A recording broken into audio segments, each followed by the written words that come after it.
Best waiver wire ads for week 6. Number 1 has to be Tank Bigsby. You go to any waiver wire list for this week, Tank Bigsby's number 1, rightfully so. Now, a lot of you guys may already have him, 9.5% roster in ESPN Fantasy Leagues, but outplayed ETN 3 weeks in a row, and I'm a big ETN guy.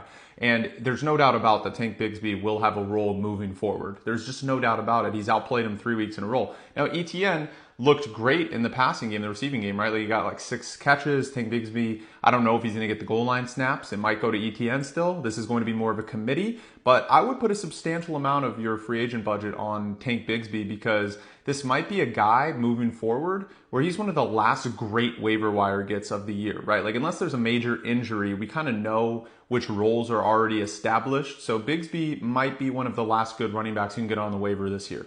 2, Rashawn Johnson. We're going to stay in the RB realm. 2 touchdowns. I know one of them was in garbage time, whatever, but he got a touchdown over DeAndre Swift the week previous. DeAndre Swift's going to be used as the pass catching back. Yes, he will get some goal line touches, but Rashawn Johnson for sure has a role moving forward. 8.3 fantasy point average on the year. That's because week 1, he didn't get anything, right? Like the last 3 weeks, he's averaging 11, 12 fantasy points. This is definitely a guy, 11.2% roster in ESPN Fantasy Leagues, that I'm looking at in maybe worst case scenario, you have nobody, bye weeks coming up. You could slot in your flex and maybe get 8, 10 fantasy points. I told you guys to pick him up weeks ago, but if he's still somehow there, 34.9% roster in fantasy leagues, Josh Downs. Come on. He's been excellent. He's going to be great moving forward. 4, Jalen Tolbert, 7.6% roster in ESPN Fantasy Leagues. Now, in deep leagues, this may be the guy. If Tank Bigsby's already gone, or if you can't get Tank Bigsby, whether you're lower on the waiver wire list or you don't want to spend that much money, you know other people are going to outspend you, Tolbert may be a guy to look at. He's had a consistent role. He's had like 10 plus fantasy points in 3 out of 4 games, right? Or 4 out of 5 games, something like that. 11.3 average, 7.6% rostered, coming off of 21 fantasy points. Brandon Cooks is out. Even when Brandon Cooks was in, Tolbert still had a decent role. So I like him moving forward. If you really need a last second flex option next week or something like that, or moving forward, a guy that you can slot in and can still get you 10 or 11 fantasy points, Tolbert may be your guy.